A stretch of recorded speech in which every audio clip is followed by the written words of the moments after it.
하나님은 욥의 말년에 처음보다 복을 더 주셨다라고 이야기를 합니다.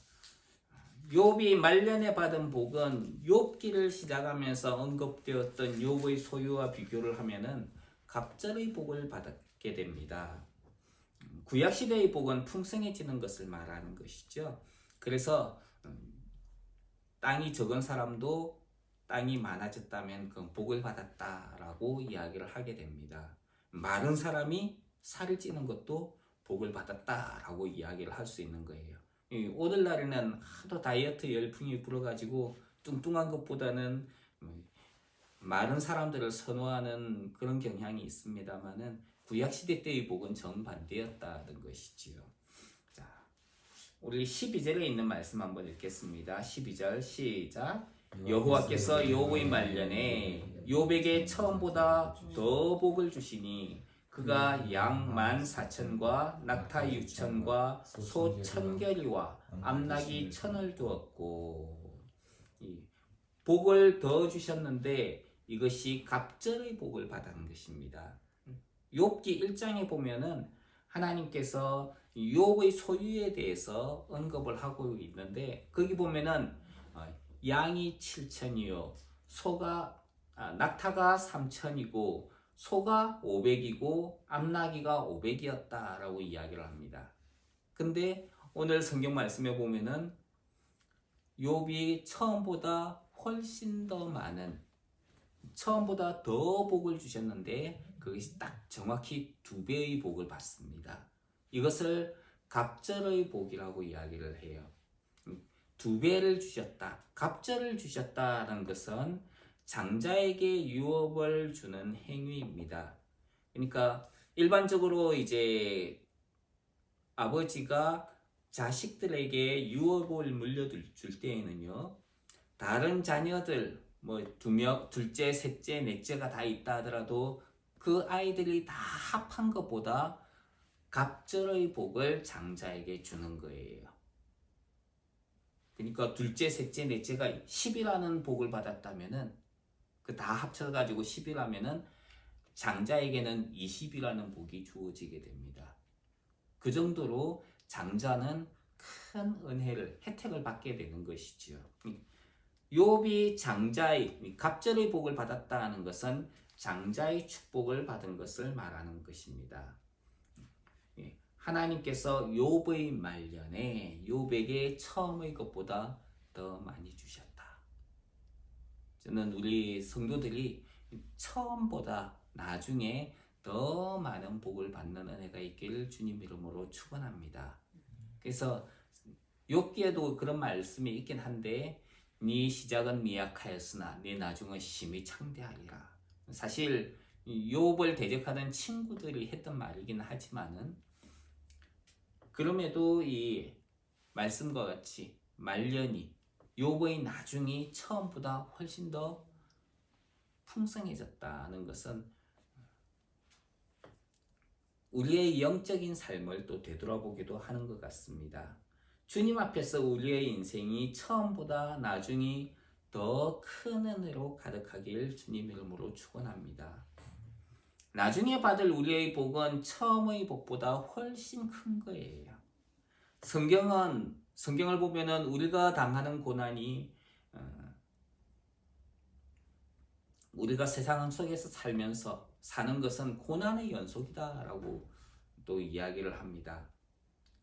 그런데 이 세상에서 우리가 당하면서 사는 고난이 장차 우리에게 나타날 영광과는 좋게 비교할 수 없다라고 이야기를 합니다.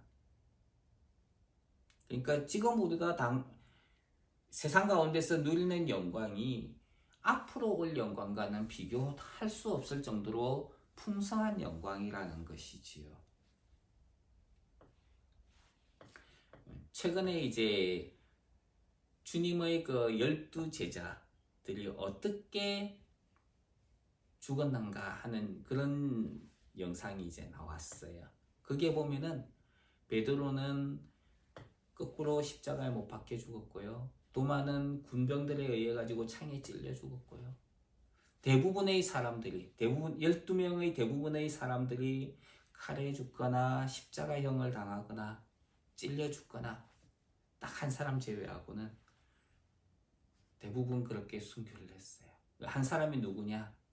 사도 요한이에요. 요한은 끓는 기름솥에 들어갔다 그래요. 가마솥에. 거기에서 죽이려고 이제 가마솥에 넣었는데 그 가마솥에 있는 기름이 요한을 태워 죽이질 못했습니다. 그래서 요한을 저 멀리 유배를 보냅니다. 반모라는 섬으로 유배를 보내버려요. 거기에서 요한은 하나님의 계시를 보고 책을 기록을 하게 됩니다. 편지를 써서 보내게 되죠. 그것이 요한계시록입니다. 예수님을 따랐던 그 12명의 제자들, 그들은 대부분 인간적으로 보면 십자가에서 그리고 엄청난 고통을 당하면서 죽었다는 거예요. 그런데 그 고통을 당하는 것을 그들은 부끄럽게 여긴다든지 고통스럽게 생각하지 않았습니다. 그들은 주님의 고난에 동참하는 것이라고 생각을 했어요. 그리고 그 이후에 다가올 더 큰 영광을 바라보는 사람들이었습니다. 그들이 주님의 제자들이었어요. 주님의 사도들이었습니다. 우리는 무엇을 바라보고 살고 있습니까? 세상에서 누리게 될 부귀, 영화, 안락함, 편안함을 바라보고 있습니까? 아니면 하나님께서 이후에 주실 더 큰 영광을 바라보며 지금의 고난을 감내하고 있습니까? 우리가 당하는 고난이 장차 우리에게 나타날 영원한 영광에 비교할 수 없는 것이다.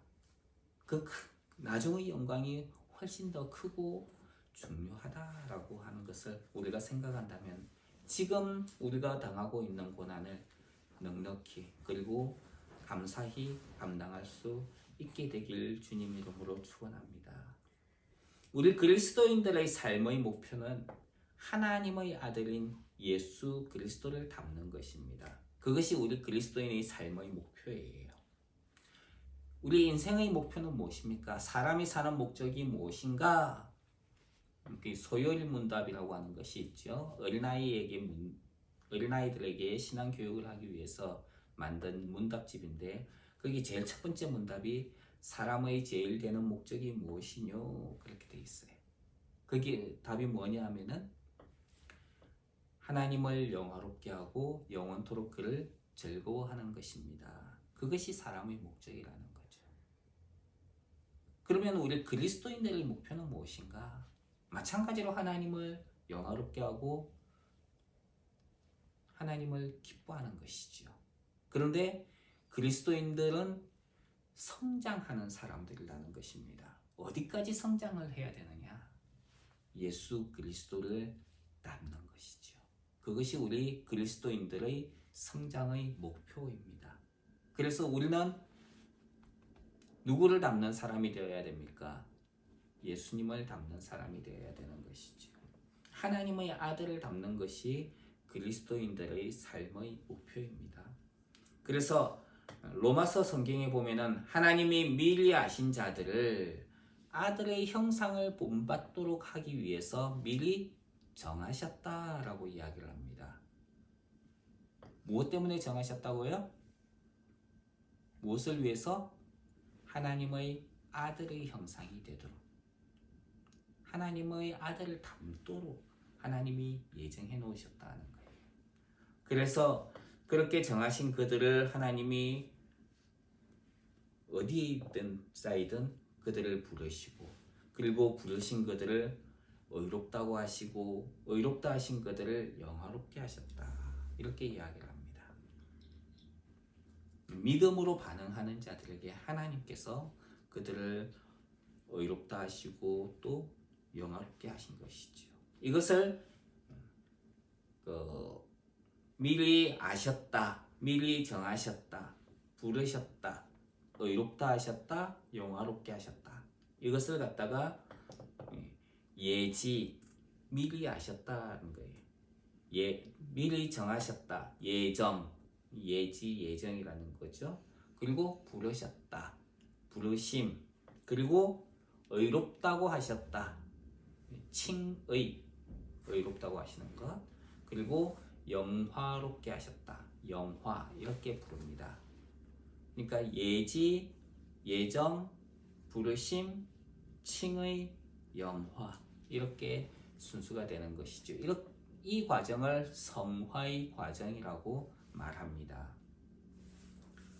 하나님은 세상을 창조하시기 이전에 미리 우리를 알고 계셨다고 성경은 말씀합니다. 그것을 예지라고 이야기를 하지요. 하나님은 선지자 예레미야를 부르실 때 이렇게 이야기를 하셨어요. 내가 너를 복중에 짓기 전에 너를 알았고, 예지지요. 네가 태에서 나오기 전에 너를 구별하였고 너를 열방의 선지자로 세웠노라 이렇게 말씀하셨습니다. 이미 예레미야라는 존재가 만들어지기도 전에, 어머니의 복중에 있기도 전에 하나님은 예레미야를 아셨다라고 이야기를 해요. 그리고 세상에 나오기도 전에 하나님을 위해서 구별되었다, 거룩하게 하셨다는 거예요. 그리고 그에게 하나님의 영광을 드러낼 자로 직분을 맡겨주셨다라고 이야기를 합니다. 하나님께서 예레미야에게 이렇게 말씀하신 것은 예레미야만을 위한 것이 아닙니다. 하나님을 믿음으로, 예수 그리스도를 믿음으로 하나님 안에 들어오게 될 우리도 위함인 것입니다. 이미 우리도 하나님 앞에서 미리 아신 자들입니다. 하나님은 이미 예수님을 믿는 여러분들을 미리 알고 계셨어요.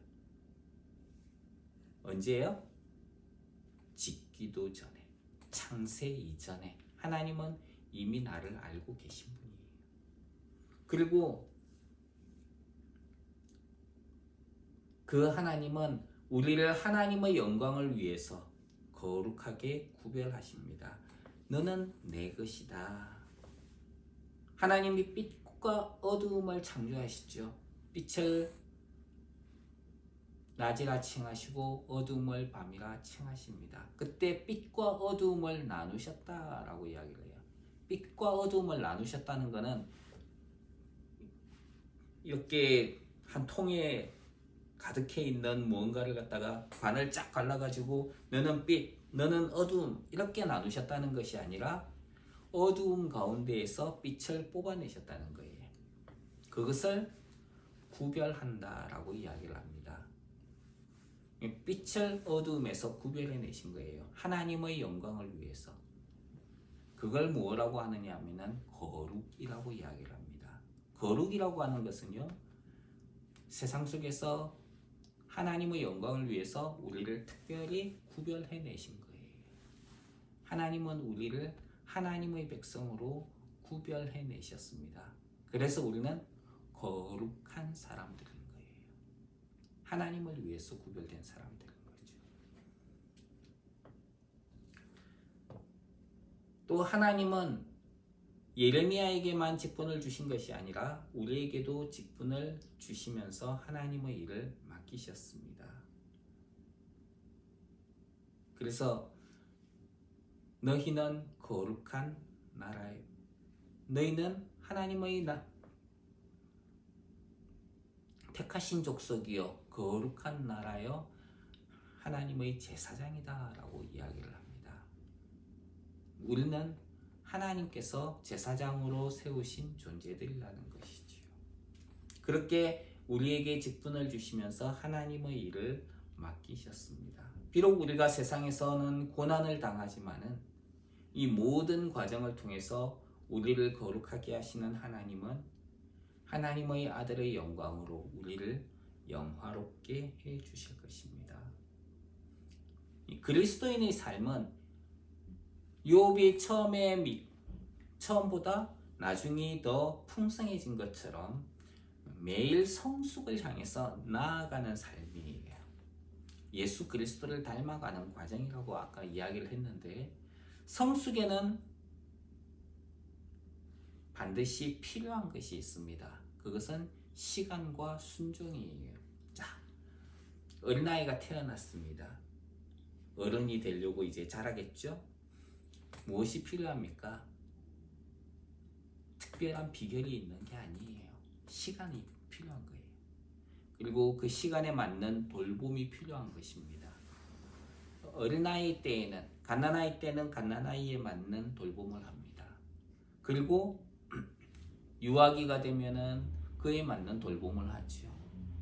청소년이 되고, 그리고 사춘기를 지나고, 그리고 어른이 될 때까지 많은 시간이 걸립니다. 그리고 그 시간 동안에 아이는 그에 맞는 돌봄과 그리고 순종을 통해 가지고 자라나게 되는 것입니다. 그것 때문에 그 많은 시간 동안 인내해야 되고 또 적절한 영양분이 공급되어야 되는 것이지요.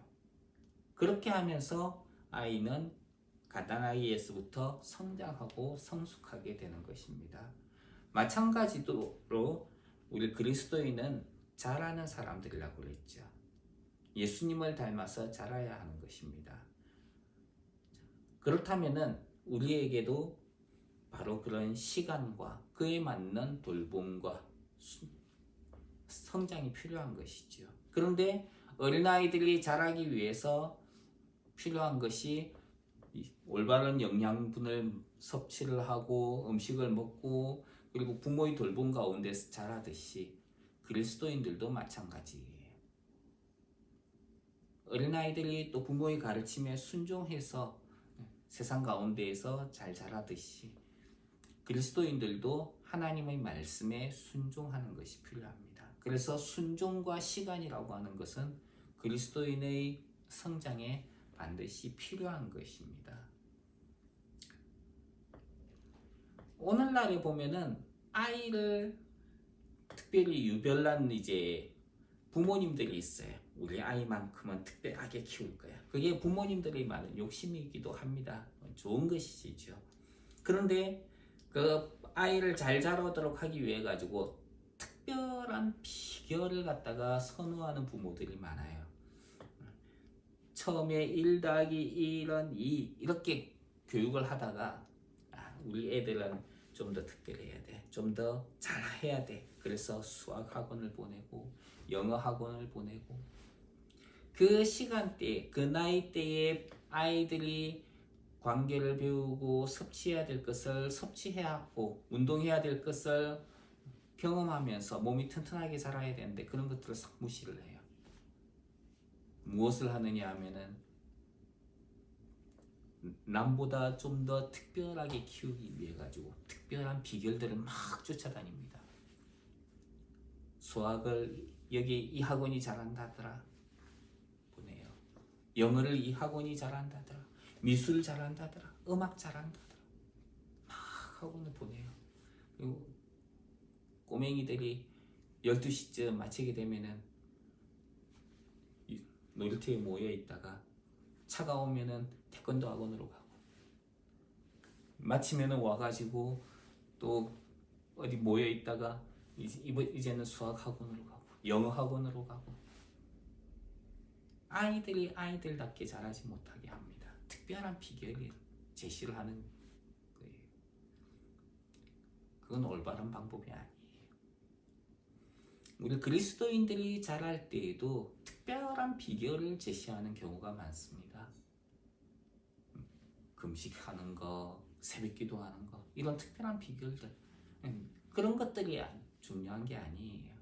그에 맞는 시간과 돌봄과 순종을 통해 가지고 그리스도인들도 영적으로 자라나고 성숙하게 되는 것입니다. 거기에는 반드시 시간과 순종이라는 이것들이 필요한 것이지요. 매 순간을 하나님과 그리스도에게 순종함으로 우리는 어제보다 더 복을 받은 것과 같이 예수님을 믿는 우리는 하나님께 순종함으로 처음보다 더 예수님을 닮은 사람으로 성장하고 성숙하게 되는 것입니다. 성경은 예수님을 믿는 우리가 참여하는 곳은 세상에 속한 곳이 아니라 하늘에 기록한 장자들의 총회의 기록이 된다, 이런다라고 이야기를 합니다.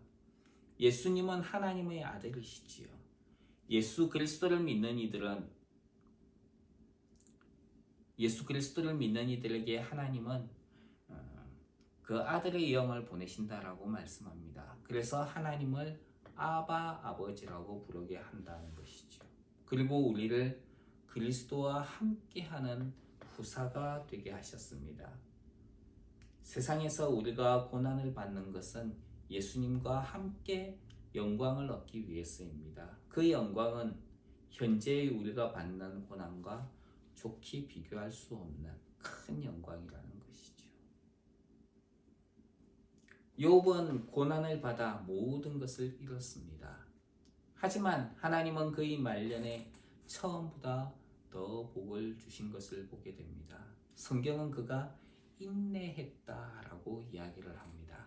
고난의 순간에 인내했다라고 이야기를 해요. 우리가 세상에서 고난을 받지만 결국 이 모든 고난의 이후에는 하늘에 속한 영광을 하나님께서 우리에게 주실 것입니다.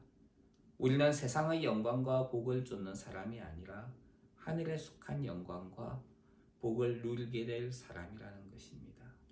그래서 에덴의 회복이 아니라 하나님 나라의 회복을, 그리고 하나님 나라가 우리의 것이라는 것이죠. 이것이 하나님의 자녀들이 받을 장자의 영광입니다. 주님은 세상에서는 너희가 환난을 당하나 담대하라, 내가 세상을 이겼노라 라고 말씀하십니다.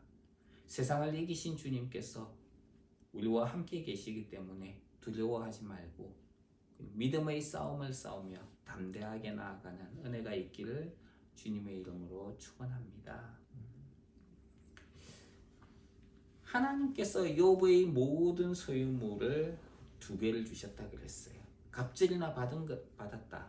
그런데 그 자녀들은 숫자가 동일합니다. 욥이 처음에 낳았던 자녀들도 10명이었는데 고난 이후에 그 고난을 통과하면서 그 자녀들 10명이 다 죽었잖아요. 근데 고난 이후에 하나님께서 갑절의 복을 주신다면은 20명을 주셔야 되는데 자녀들은 똑같이 10명을 주셨어요. 어떤 종교에서 말하는 것들처럼 그 고난 당하기 전에 주었던 그 10명, 그들이 새로 환생한 것이다 라고 이야기를 하는 사람도 있을 수 있어요. 하지만 그들에게 똑같은 영혼이 주어진 환생을 한 것이 아닙니다. 하나님은 욥에게 새로운 자녀들을 주십니다. 이것은 하나님의 새로운 피조물이에요. 하나님은 하나님의 형상대로 사람을 창조하십니다. 그런데 첫 사람 아담은 에덴에서 죄를 지을 수밖에 없는, 에덴 동산에서 죄를 지을 수밖에 없는 연약한 존재였죠. 아담의 범죄는 모든 사람에게 영향을 미쳐서 모든 사람을 죽음으로 이르게 하였습니다. 하지만 둘째 아담인 예수님은 살려주는 존재가 되었습니다. 그래서 예수 그리스도를 믿는 사람들은 새로운 아담이신 예수님 안에서 하나님의 은혜를 받아 의롭다 하심을 받고 생명 안에서 왕노를 타게 되었던 것이죠. 우리는 아담 안에 있는 자가 아니라 새 아담인 예수 그리스도 안에서 하나님의 자녀 새로운 피조물이 된 것입니다. 욥이 그렇게 자녀들이 죽었지만은 새로운 자녀를 주신 것처럼 하나님은 우리의 옛날 몸을 죽이시고 그리고 옛 자아를 죽이시고 새로운 피조물을 되게 하셨습니다. 성경을 보면 욥의 아들들의 이름은 언급되지 않고 있는 것을 볼 수 있어요. 자, 우리 13절부터 13절부터 14절에 있는 말씀 한번 읽겠습니다. 13절 14절 시작. 또 아들 7과 딸 3을 두었으며 그가 첫째 딸은 여미마라 이름하였고 둘째 딸은 베시아라 이름하였고 셋째 딸은 게렌합북이라 이름하였으니. 이것이 이제 욥의 자녀들의 이름이지요. 근데 여기에는 욥의 아들들의 이름은 언급되지 않고 있습니다. 대신에 이제 딸들의 이름은 여기에 언급이 되고 있는데요. 이 딸들의 이름이 언급되고 있다는 것은 고대에는 북의 사회를 중요하게 여겼거든요. 그래서 아들들의 이름이 보통 언급이 되는데 욥기에서는 딸들의 이름이 언급되고 있어요. 이건 좀 특별한 의미입니다. 이 첫째 딸의 이름은 여미마라고 이야기를 했죠. 여미마라는 것은 번역을 하면 호도에라는 맷비둘기입니다. 화질이 별로 안 좋은데 자, 이 비둘기 중에서도 맷비둘기예요. 아주 이쁜 비둘기인데요. 혹은 다른 말로는 산비둘기라고도 합니다. 산비둘기는 가난한 사람들이 하나님께 제사를 드릴 때에 사용하던 제물의 한 종류이기도 했습니다. 하나님께 제물을 드릴 때에 어린 비둘기 둘이든지 산비둘기를 하나님께 드리게 했어요. 또 비둘기는 홍수 이후에 지면에 물이 감소했다는 것을 알려주는 역할을 하기도 했습니다. 그래서 비둘기는 좋은 소식을 전하는 존재로도 인류에게 알려져 있지요. 그런 의미에서 여미마는 좋은 소식을 전하며 하나님 앞에 제물로 드려지는 그리스도인의 삶을 생각하게 만드는 딸입니다. 그 다음 둘째 딸이 이제 그시아인데요. 그시아는 계피나무를 이야기를 합니다. 계피나무는 하나님을 예배하는 모든 것을 거룩하게 하는 관유를 만드는 재료입니다. 그래서 이 관유가 성소의 기구와 그리고 제사장들에게 발려져서 성소의 기구들도 거룩하게 하고 제사장도 거룩하게 만들 때에 사용되었던 것이 관유입니다. 계피는 바로 그런 관유를 만드는 재료였던 것이지요. 게렌 합북은 화장품과 그것을 담는 통입니다. 하나님께서 주신 자녀들 14절 말씀에 보면 하나님께서 그 자녀들에게는 아리따움을 더하셨다라고 이야기를 합니다. 자, 우리 말씀 한번 볼까요?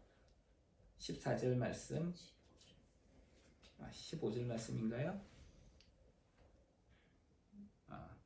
15절 말씀 한번 읽겠습니다. 시작. 모든 땅에서 욥의 딸들처럼 아리따운 여자가 없었더라. 그들의 아버지가 그들에게 그들의 오라비들처럼 기업을 주었더라. 아리따움을 더했다라고 이야기를 하죠. 아리따다는 말은 사랑스럽고 아름답다는 말이지요. 아름다운 비둘기와 같은 이들, 여미마죠. 여미마, 아름다운 비둘기와 같은 이들이 그다음 그시야, 하나님을 위해서 거룩하게 예배하고 그 다음에 게렌 합북, 화장품을 담는 통이라 그랬잖아요. 신부를 단장시킬 때에 사용하는, 여자를 단장시킬 때에 사용하는 거죠. 그래서 아름다운 주님의 신부로 단장하는 것을 연결시킬 수 있는 것이지요. 그래서 비둘기와 같은 사람들이 하나님을 위해 거룩하게 예배하며 아름다운 주님의 신부로 단장한다는 것을 의미하게 될 것입니다. 그런데 신기하게 그 당시에 욥은 딸들에게도 기업을 물려준 것을 보게 됩니다. 딸들이 기업을 물려받는다는 것은